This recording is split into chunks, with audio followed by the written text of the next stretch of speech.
Welcome to Abubakar Talimwala YouTube channel. ذرا تصور کریں کہ ہم سب ایک بہت بڑے شاندار اور چمکدار شاپنگ مال میں چل پھر رہے ہیں. ہم دوستوں سے مل رہے ہیں، کہے لگا رہے ہیں، تصویریں کھنچوا رہے ہیں اور دکانوں کے شیشوں سے بس نت نئی چیزیں دیکھ رہے ہیں. بالکل ایک عام سا دن جیسے ہوتا ہے. ہاں بالکل، لیکن اس مال کی ایک بہت ہی عجیب اور خاص بات ہے. یہاں ایک غیر مرئی یعنی بالکل نظر نہ آنے والا سیکیورٹی گارڈ اور ایک انتہائی ذہین پرسنل شاپر ہر وقت ہمارے قدموں کے نشانات کا پیچھا کر رہا ہے. اچھا، یہ تھوڑا سا ڈراونا لگ رہا ہے سننے میں. ہے نا؟ وہ خاموشی سے نوٹ کر رہا ہے کہ ہم کس دکان کے باہر کتنی دیر رکے، ہم نے کس چیز کو دیکھ کر مسکراہٹ دی اور کس چیز کو بالکل ہی نظر انداز کر دیا. اور سب سے حیران انگیز بات یہ ہے کہ یہی نادیدہ نگران ہمیں جیب کتروں سے بھی بچا رہا ہے. صحیح، یعنی ایک ہی وقت میں وہ جاسوس بھی ہے اور محافظ بھی. اگر ہم غور کریں تو سوشل میڈیا کی ہماری جو موجودہ دنیا ہے وہ بالکل ایسی ہی بن چکی ہے، اور وہ غیر مرئی نگران کوئی اور نہیں بلکہ مصنوعی ذہانت ہے، یعنی آرٹیفیشل انٹیلیجنس. یہ واقعی ایک زبردست اور کسی حد تک خوفناک منظر کشی ہے. اور سچ تو یہ ہے کہ یہ کوئی سائنس فکشن نہیں ہے، یہ آج کے بالکل ٹھوس حقیقت ہے. آج کے اس تفصیلی جائزے میں ہم دراصل ریسرچ کے ایک ایسے بڑے انبار کا گہرا تجزیہ کر رہے ہیں جس نے اس غیر مرئی نگران کے پورے ڈی این اے کو کھول کر رکھ دیا ہے. اور آج ہمارا مقصد صرف یہ دہرانا نہیں ہے کہ سوشل میڈیا پر اے آئی کیا کر رہا ہے، بلکہ ہم اس پورے میکانزم کو سمجھیں گے کہ یہ سب آخر کام کیسے کرتا ہے. بالکل، ہم یہ جاننے کی کوشش کریں گے کہ ہمارا یہ جو ڈیجیٹل وجود ہے، ہماری جو آن لائن زندگی ہے، اسے کس طرح ایک انتہائی منافع بخش کاروبار میں بدلا جا رہا ہے، اور وہ کون سی پیچیدہ ٹیکنالوجی ہے جو ایک ہی وقت میں ہماری جاسوسی بھی کر رہی ہے اور حیرت انگیز طور پر ہماری حفاظت بھی کر رہی ہے. چلیں تو پھر اس پورے گورکھ دھندے کو کھول کر دیکھتے ہیں. دیکھیں، یہ بات تو ہم سبھی جانتے ہیں کہ آج کا اے آئی ہمارے چہروں کو پہچان لیتا ہے اور ہمیں ہماری پسند کے اشتہارات دکھاتا ہے. ہاں، وہ تو ہم روز ہی دیکھتے ہیں فیس بک اور انسٹاگرام پر. جی بالکل، لیکن اس سے پہلے کہ ہم آج کے اس ہوشیار اے آئی کی بات کریں، مجھے تھوڑا یہ سمجھنا ہے کہ اس خاموش نگران کا اس کا بچپن کیسا تھا؟ اس کی شروعات آخر کہاں سے ہوئی؟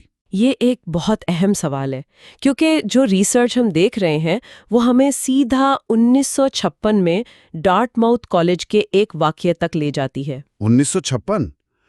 اس وقت تو انٹرنیٹ کا نام و نشان تک نہیں تھا. بالکل نہیں تھا، اور وہاں جان میکارتھی، مارون منسکی اور کلاڈ شینن جیسے بڑے سائنسدانوں نے گرمیوں کی چھٹیوں میں 2 ماہ کی ایک طویل ورکشاپ کی تھی. اس وقت کے سائنسدانوں کا خیال تھا کہ اگر وہ کچھ ماہ کے لیے سر جوڑ کر بیٹھیں گے تو وہ انسانی ذہانت کو مشینوں میں منتقل کرنے کا کوئی نہ کوئی حل نکال لیں گے. اچھا، صرف 2 مہینے میں انسانی ذہانت کو مشین میں ڈالنے کا سوچ رہے تھے؟ ہاں، ان کے ارادے بہت بلند تھے، اور اسی ورکشاپ کے دوران سائمن اور نوویل نامی محققین نے ایک پروگرام پیش کیا جسے لاجک تھیورسٹ کہا گیا. اس کی سب سے بڑی کامیابی یہ تھی کہ اس نے ریاضی کے پیچیدہ تھیورمز کو حل کر لیا تھا. ارے واہ! یعنی نمبروں کو جمع تفریق کرنے کے بجائے اس نے منطق استعمال کی؟ بالکل، اس نے ثابت کیا کہ ایک مشین منطقی انداز میں سوچ بھی سکتی ہے. اور یہی وہ تاریخی لمحہ تھا جب جان میکارتھی نے پہلی بار آرٹیفیشل انٹیلیجنس کی باقاعدہ اصطلاح متعارف کرائی. ٹھیک ہے، لیکن یہیں پر مجھے ایک تھوڑی سی الجھن ہو رہی ہے. چلیں اس کو تفصیل سے سمجھتے ہیں. 1956 میں جو چیز شطرنج کھیلنے اور ریاضی کے الجھے ہوئے سوال سلجھانے کے لیے بنائی گئی تھی، وہ آج فیس بک پر ہماری چھٹیوں کی تصویریں کیوں سکین کر رہی ہے؟ ہاں، یہ سوال تو بنتا ہے. انسٹاگرام پر ہمارے ویژولز کو کیوں پڑھ رہی ہے اور لنکڈ ان پر ہماری پروفائل دیکھ کر ہمیں نوکریوں کے مشورے کیوں دے رہی ہے؟ ایک بند کمرے کے اصولوں سے نکل کر اے آئی نے انسانی زندگی کے اس غیر متوقع ماحول میں اتنی بڑی چھلانگ کیسے لگا لی؟ یہ واقعی بہت ہی کمال کا سوال ہے. اس چھلانگ کو سمجھنے کے لیے ہمیں اے آئی کی 2 مختلف قسموں کا فرق سمجھنا ہوگا. جو شطرنج کا کھیل یا ریاضی کا سوال تھا، وہ دراصل رول بیسڈ اے آئی تھا. Rule based? Yes. یعنی اصولوں پر چلنے والا؟ بالکل، یعنی شطرنج کے بورڈ پر خانے محدود ہیں، مہریں محدود ہیں، اور ان کے چلنے کے اصول پہلے سے طے شدہ ہیں. مشین کو بس وہ اصولیات کرنے تھے. لیکن انسانی رویے، ہمارے جذبات، ہماری تصویریں، ہمارا غصہ، یہ سب کوئی طے شدہ اصول نہیں رکھتے۔ ہاں، انسان تو بہت پیچیدہ اور غیر متوقع ہوتے ہیں۔ بالکل، تو پھر مشین نے اسے کیسے سمجھا؟ اس کا جواب ہے پیٹرن ریکگنیشن اور بے تحاشا ڈیٹا۔ جب سوشل میڈیا کے ذریعے اربوں لوگوں کا ڈیٹا ان مشینوں کو فراہم کیا گیا اور کمپیوٹرز کی پروسیسنگ پاور بڑھی، تو اے آئی نے خود سے ان ڈیٹا پوائنٹس میں ربط ڈھونڈنا شروع کر دیا۔ اچھا، یعنی اس نے خود سے سیکھنا شروع کر دیا۔ ہاں، مثال کے طور پر اس نے سیکھا کہ اگر ایک تصویر میں نیلے رنگ کا بڑا حصہ ہے اور نیچے ریت ہے تو وہ سمندر کا کنارہ ہے۔ یہ چھلانگ دراصل اصول رٹنے سے نکل کر پیٹرنز یا رجحانات کو سمجھنے کی طرف تھی۔ تو جب یہ مشین پیٹرن سمجھنا شروع کر دیتی ہے تو پھر یہ دیکھتی ہے کہ ہم کیا پسند کر رہے ہیں اور کیا نہیں، اور بس یہیں سے میرا خیال ہے پیسوں کا اصل کھیل شروع ہوتا ہے نا؟ بالکل، اور ریسرچ کے جو اعداد و شمار ہمارے سامنے ہے وہ کسی کو بھی حیران کرنے کے لیے کافی ہیں۔ میکنزی کمپنی کی تحقیق بتاتی ہے کہ جو کمپنیاں مارکیٹنگ، سیلز اور پروڈکٹ سروسز میں سوشل میڈیا پر اے آئی کا استعمال کرتی ہیں، وہ دوسری عام کمپنیوں کے مقابلے میں 3 گنا زیادہ فائدہ اٹھاتی ہیں۔ ذرا سوچیں، سیدھا 3 گنا، یہ تو بہت بڑا فرق ہے۔ اور صرف یہی نہیں، ان کی آمدنی یا ریونیو میں 40 سے 80% تک کا ہوش ربا اضافہ ہوا ہے، اور مجموعی طور پر ان کی لاگت میں نمایاں کمی آئی ہے۔ لیکن سوال یہ ہے کہ یہ نمبرز اتنے شاندار کیسے ہو سکتے ہیں؟ مطلب یہ اے آئی آخر ایسا کیا جادو کر رہا ہے جو عام انسانوں کی مارکیٹنگ ٹیمیں نہیں کر سکتی؟ اس جادو کے پیچھے جو ٹیکنالوجی کام کر رہی ہے، اس کی ایک بہترین مثال SIA مانیٹرنگ پلیٹ فارم جیسے سسٹمز ہیں۔ اب اسے یوں سمجھیں کہ ایک عام انسانی مارکیٹنگ ٹیم ایک وقت میں کتنے لوگوں کی باتیں سن سکتی ہے؟ 100، 200 یا شاید 1000 لوگ؟ بالکل، لیکن یہ مانیٹرنگ پلیٹ فارمز ایک ہی وقت میں لاکھوں کروڑوں صارفین کی گفتگو کو سن رہے ہوتے ہیں۔ یہ صرف یہ نہیں دیکھتے کہ لوگ برانڈ کا نام لے رہے ہیں یا نہیں، بلکہ یہ حریف کمپنیوں کی بھی باقاعدہ جاسوسی کرتے ہیں کہ مارکیٹ میں کیا نیا ٹرینڈ آ رہا ہے۔ ارے واہ، یعنی یہ ہر وقت چوکنا رہتے ہیں۔ ہاں، اور اس سے بھی بڑھ کر یہ کسی بھی برانڈ کے لیے ایک ڈیجیٹل ڈھال کا کام کرتے ہیں۔ فرض کریں کسی صارف نے کسی پروڈکٹ کے خراب ہونے کی شکایت کی اور اس کے الفاظ میں غصہ بہت زیادہ ہے، یہ اے آئی فوراً اس کی نشاندہی کرے گا اور بات کے وائرل ہونے سے پہلے ہی کمپنی کو الرٹ کر دے گا۔ اچھا، یہاں بات واقعی بہت دلچسپ ہو جاتی ہے۔ ذرا رکیے گا، آپ کہہ رہی ہیں کہ یہ پلیٹ فارمز برانڈز کے لیے ہماری پسند، ہماری ناپسند اور ہمارے غصے کی جاسوسی کر رہے ہیں؟ جی بالکل ایسا ہی ہے۔ لیکن دوسری طرف اسی ریسرچ میں ہم نے یہ بھی دیکھا ہے کہ یہی اے آئی خطرے کو فوراً بھانپ کر صارفین کو الرٹ کرتا ہے اور ہماری پرائیویسی کو محفوظ بناتا ہے۔ کیا یہ ایک تضاد نہیں ہے؟ مطلب جو ٹول میرے ڈیٹا کی جاسوسی کر کے اسے کمپنیوں کو بیچ رہا ہے، وہی ٹول میری حفاظت کو دعویٰ بھی کر رہا ہے۔ کیا یہ اے آئی ایک ہی وقت میں چور اور پولیس دونوں کا کردار ادا نہیں کر رہا؟ ہو جاتی ہے۔ وہ کیسے؟ ذرا سمجھائیے گا۔ یاد کریں ہم نے تھوڑی دیر پہلے پیٹرن ریکگنیشن کی بات کی تھی۔ اے آئی کا بنیادی کام معمول کی چیزوں کو پہچاننا ہے۔ جو الگوریدم جوتوں کے اشتہارات دکھانے کے لیے آپ کی خریداری کی عادات اور لاگ ان کے اوقات کو نوٹ کر رہا ہے، دراصل وہی الگوریدم کسی بھی غیر معمولی حرکت کو پکڑنے کا سب سے بہترین ٹول ہے۔ اچھا، یعنی پیٹرن ٹوٹنے پر وہ الرٹ ہو جاتا ہے۔ بالکل۔ مثال کے طور پر اے آئی جانتا ہے کہ ایک مخصوص اکاؤنٹ ہمیشہ رات 8 بجے کسی ایک خاص ڈیوائس اور ایک ہی شہر سے استعمال ہوتا ہے۔ اب اگر اچانک صبح 3 بجے دنیا کے کسی دوسرے کونے سے اس اکاؤنٹ تک رسائی کی کوشش کی جائے تو وہ سسٹم جو آپ کو کل تک کافی کے اشتہار دکھا رہا تھا فوراً خطرے کی گھنٹی بجا دے گا۔ صحیح، اور وہ فوراً رسائی روک دے گا۔ جی، تو اسے چور کہنا شاید درست نہ ہو، یہ ایک انتہائی باخبر لائبریرین کی طرح ہے جسے معلوم ہے کہ کون سی کتاب کہاں رکھی ہے، اور اگر کوئی اجنبی اس کتاب کو غلط طریقے سے نکالنے کی کوشش کرے تو وہ اسے فوراً پہچان لیتا ہے۔ یہ ایک ہی میکانزم ہے جو مارکیٹنگ کے لیے بھی استعمال ہو رہا ہے اور سائبر سیکیورٹی کے لیے بھی۔ یہ تو بالکل شروع والی اس غیر مرئی سیکیورٹی گارڈ والی بات ہو گئی جو ہماری نظروں سے اوجھل رہ کر بھی ہر چیز پر نظر رکھے ہوئے ہے۔ لیکن اگر ہم اس ریسرچ کو مزید کھنگالیں تو یہ چور اور پولیس کا کھیل صرف نمبرز اور ڈیٹا تک محدود نہیں ہے۔ اے آئی اب ہمارے جذبات اور ہماری ثقافتوں کو بھی پڑھنا سیکھ گیا ہے۔ بالکل، اور یہ حصہ بہت ہی حیران کن ہے۔ یعنی ہم انسانوں کی طرح اے آئی بھی یہ سمجھ رہا ہے کہ کس ملک اور کس ثقافت میں لوگ کیسے سوچتے ہیں اور کیسے رد عمل دیتے ہیں۔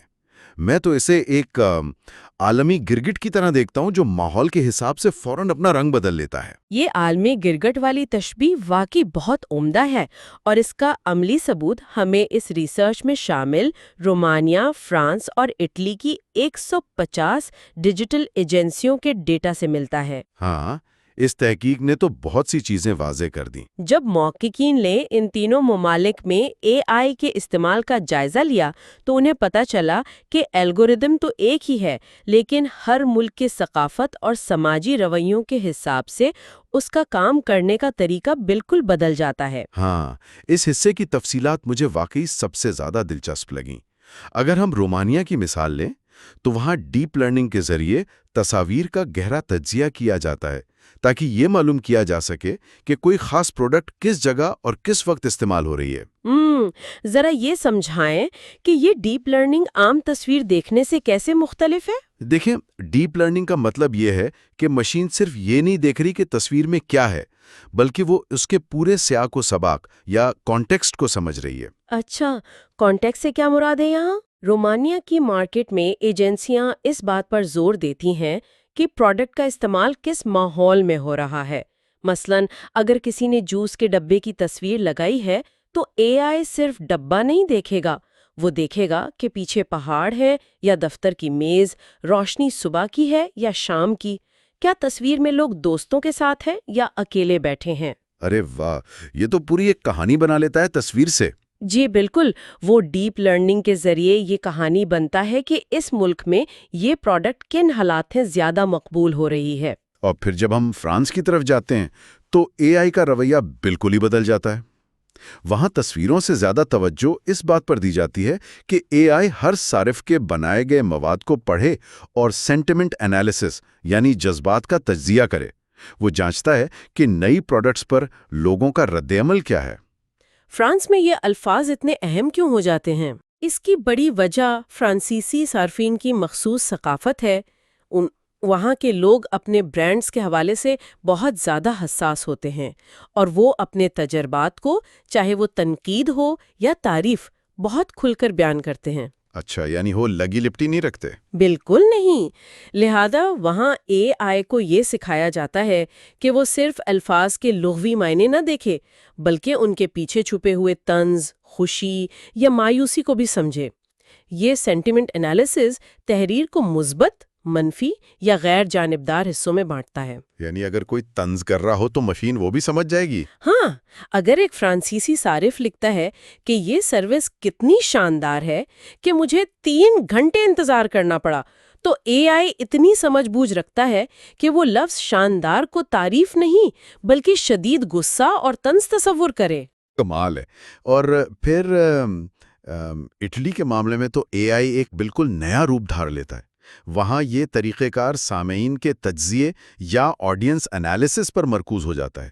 وہاں اے آئی یہ دیکھتا ہے کہ لوگ کس طرح کی پوسٹس بار بار کر رہے ہیں اور ان کا نیٹ ورک کیسا ہے۔ یہ فرانس سے مختلف کیسے ہے؟ دیکھیں، اٹلی کی ثقافت بہت زیادہ سماجی اور بصری ہے۔ وہاں لوگ مل جل کر رہنے اور چیزوں کو اپنے حلقہ احباب میں شیئر کرنے کو بہت زیادہ اہمیت دیتے ہیں۔ ہاں، ان کی خاندانی اور سماجی قدریں بہت مضبوط مانی جاتی ہیں۔ بالکل، اس لیے اٹلی میں اے آئی کے لیے یہ جاننا زیادہ ضروری ہوتا ہے کہ کون سی پوسٹ کتنی تیزی سے شیئر ہو رہی ہے، کمیونٹی میں اثر و رسوخ رکھنے والے لوگ یعنی انفلوئنسرز کون ہیں، اور کوئی ٹرینڈ کیسے بنتا ہے۔ اگر ہم تھوڑا پیچھے ہٹ کر دیکھیں نا تو معلوم ہوتا ہے کہ بین الاقوامی ایجنسیوں کے لیے اے آئی کا یہ کثیر الثقافتی یا ملٹی کلچرل پہلو کتنا اہم ہے۔ بالکل، کیونکہ ہر ملک کا مزاج الگ ہے۔ جی، اے آئی تبھی کامیاب ہو سکتا ہے جب وہ یہ سمجھے کہ فرانسیسی صارف کا کسی پروڈکٹ پر غصہ ظاہر کرنے کا انداز اطالوی صارف کے انداز سے یکسر مختلف ہو سکتا ہے۔ تو اگر میں اس پوری بات کو ایک سادی سی مثال میں سمیٹنا چاہوں تو فرض کریں کہ سوشل میڈیا پر کافی کے ایک کپ کی تصویر شیئر کی جاتی ہے۔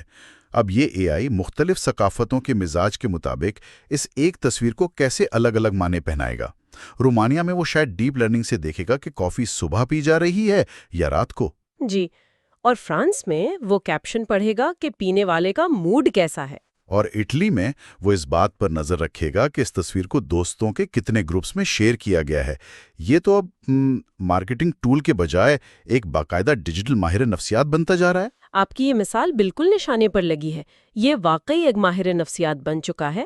لیکن اس ماہر نفسیات کا کام صرف ہمیں چیزیں بیچنے تک محدود نہیں ہے، اور یہیں پر یہ ریسرچ ایک بہت ہی گہرے اور سنجیدہ موڑ پر آ جاتی ہے۔ تو وہ کیسے؟ اگر اے آئی ہمارے جذبات، ہمارے غصے اور ہماری ثقافت کو اس حد تک سمجھ سکتا ہے تو کیا وہ اچھے اور برے کی تمیز بھی کر سکتا ہے، خاص طور پہ جب حقیقی دنیا میں کوئی ایمرجنسی یا کوئی آفت آ جائے؟ اچھا، اور یہیں پر اخلاقیات اور بحران کے انتظام کا ذکر آتا ہے۔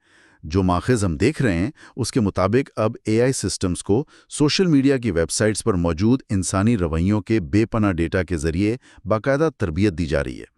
اس کا مقصد یہ ہے کہ یہ مشین اخلاقی اور غیر اخلاقی فیصلوں کے درمیان فرق کرنا سیکھ لے۔ جی بالکل۔ اور یہ اس لیے کیا جا رہا ہے تاکہ جب کوئی بحرانی صورتحال ہو، جیسے کوئی زلزلہ آ جائے، سیلاب ہو یا خدا نخواستہ کوئی دہشت گردی کا واقعہ ہو، تو یہ مشین لرننگ الگوریدمز افواہوں اور سچی خبروں کے درمیان فرق کر سکیں اور ہنگامی حالات کو سنبھالنے میں مدد کریں۔ ایسا ہی ہے۔ ہوتا یہ ہے کہ جب کوئی بحران آتا ہے نا، تو سوشل میڈیا پر معلومات کا ایک سیلاب آ جاتا ہے۔ انسانوں کے لیے لاکھوں ٹویٹس اور پوسٹس میں سے یہ چھاننا ناممکن ہو جاتا ہے کہ کون واقعی مدد کے لیے پکار رہا ہے اور کون صرف افواہ پھیلا رہا ہے۔ ہاں، وہ تو بہت افراتفری کا وقت ہوتا ہے۔ بالکل، اور یہاں اے آئی کی سیلف لرننگ صلاحیت کام آتی ہے۔ وہ فوراً پیٹرنز کو سمجھ کر ایمرجنسی سروسز کو بتا سکتے ہیں کہ اصل تباہی کس علاقے میں ہوئی ہے۔ مشین کو تیزی سے اور غیر جانبدارانہ انداز میں فیصلے کرنے کے لیے تیار کیا جا رہا ہے۔ تو اس سب کا مطلب کیا ہے؟ ذرا ایک منٹ کے لیے رکیں اور اس پر غور کریں۔ ہم ایک مشین کو اخلاقیات سکھا رہے ہیں، اچھے اور برے کی تمیز سکھا رہے ہیں، اور اس کام کے لیے ہم اسے کون سا ڈیٹا دے رہے ہیں؟ انسانوں کے سوشل میڈیا کا ڈیٹا؟ یہ ایک بہت اہم نقطہ ہے۔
تو اس سب کا مطلب کیا ہے؟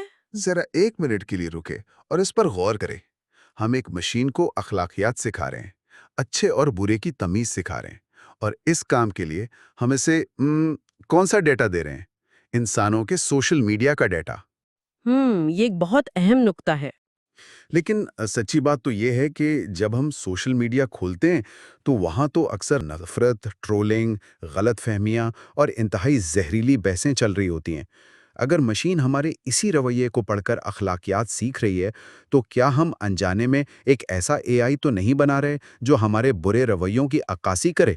یہ اس پوری گفتگو کا سب سے نازک اور پیچیدہ پہلو ہے، اور ریسرچرز بھی اس خطرے سے بخوبی واقف ہیں۔ یہ ایک حقیقت ہے کہ اے آئی کے پاس اپنا کوئی اخلاقی ضابطہ نہیں ہے، وہ ہمارا ہی عکس ہے۔ یعنی جو ہم اسے کھلائیں گے وہی وہ بنے گا؟ بالکل، اگر ہم اسے متعصبانہ ڈیٹا کھلائیں گے تو اس کے فیصلے بھی متعصب ہوں گے، لیکن دوسری طرف دیکھیں تو اسی ڈیٹا میں انسانیت کی بہترین مثالیں بھی تو موجود ہیں۔ ہاں، یہ بات تو ہے۔ بحران کے وقت لوگ ایک دوسرے کی مدد کے لیے بھی سب سے پہلے سوشل میڈیا پر ہی جمع ہوتے ہیں۔ محققین کی کوشش یہ ہے کہ الگورتھمز کو اس طرح ڈیزائن کیا جائے کہ وہ شور اور نفرت کے بجائے انسانی جان بچانے اور تعمیری پہلوؤں کو ترجیح دیں۔ لیکن ہاں، مشینوں کو اخلاق سکھانا ایک بہت بڑا چیلنج ضرور ہے۔ یہ تو واقعی ایک ایسا آئینہ ہے جس میں ہم انسانوں کو اپنا ہی چہرہ دیکھنا پڑ رہا ہے۔ آج کی اس گفتگو میں ہم نے واقعی ایک بہت طویل اور حیرت انگیز سفر طے کیا ہے۔ 1956 میں ریاضی کے سوال حل کرنے والے ایک سادے سے پروگرام سے لے کر آج کے اس پیچیدہ اے آئی تک، جو رومانیہ میں کافی کے کپ پہچان رہا ہے، فرانسیسیوں کے جذبات پڑھ رہا ہے اور زلزلوں میں زندگیاں بچانے کی کوشش کر رہا ہے۔ اگر ہم اس پوری ریسرچ اور ان تمام باتوں کا نچوڑ نکالیں تو چند ٹھوس باتیں سامنے آتی ہیں۔ پہلی یہ کہ اے آئی نے سوشل میڈیا کے ذریعے مارکیٹنگ اور منافع کمانے کے تصور کو یکسر بدل دیا ہے۔ کمپنیوں کے منافع میں بے پناہ اضافہ اس کا ثبوت ہے۔ جی بالکل۔ لیکن اس تحقیق کا دوسرا اہم پہلو یہ ہے کہ اے آئی صرف ایک سیلز مین نہیں ہے، بلکہ یہ پرائیویسی اور اخلاقی گورننس کے لیے ایک نیا میکانزم بھی بن چکا ہے۔ تحقیق کے آخر میں محققین نے یہی سفارش کی ہے کہ کمپنیوں پر یہ اخلاقی طور پر لازمی ہونا چاہیے کہ وہ یوزرز کی پرائیویسی کو برقرار رکھنے کی پابند ہوں۔ منافع اور تحفظ دونوں ساتھ ساتھ چلنے چاہیے۔ بالکل، اور یہ توازن ہی میرے خیال میں مستقبل کا تعین کرے گا۔ ہم سب کو روزمرہ کی زندگی میں یہی لگتا ہے کہ ہم بس یوں ہی سوشل میڈیا استعمال کر رہے ہیں، بے دھیانی میں اسکرین سکرول کر رہے ہیں، اور وہ غیر مرئی سیکیورٹی گارڈ خاموشی سے ہمارا مشاہدہ کر رہا ہے۔ ہاں، ہمیں یہی لگتا ہے کہ ہم صرف استعمال کنندہ ہیں۔ لیکن اگر ہم آج کی اس گفتگو پر گہرائی سے غور کریں نا، خاص طور پر اس بات پر کہ یہ طاقتور مشین انسانی رویوں کا ڈیٹا استعمال کر کے اخلاقیات سیکھ رہی ہے، تو سننے والوں کے لیے ایک بہت ہی چونکا دینے والا خیال ذہن میں آتا ہے۔ درحقیقت ہم میں سے ہر شخص اپنی ہر ایک لائک کے ذریعے، اپنے ہر کامنٹ کے ذریعے، شیئر کی گئی ہر تصویر اور دکھائے گئی ہر غصے کے ذریعے مستقبل کے اے آئی کی ذہن سازی کر رہا ہے۔ ہم اسے بتا رہے ہیں کہ انسان کیا ہوتا ہے۔ یہ واقعی بہت گہری بات ہے۔ ہم سب اس کی پروگرامنگ کا حصہ ہیں۔ تو آج کے اس تفصیلی جائزے کو ہم اس سوال پر ختم کرتے ہیں کہ اس ڈیجیٹل شاپنگ مال میں تربیت دراصل کون کس کی کر رہا ہے؟ کیا وہ نادیدہ مشین ہماری عادتیں بدل رہی ہے، یا ہم انسان اپنی روزمرہ کی معمولی حرکات سے اس مشین کو انسانیت سکھا رہے ہیں؟ ذرا سوچئے گا ضرور۔ Thank you for watching and listening Abubakar Talimwala's YouTube channel.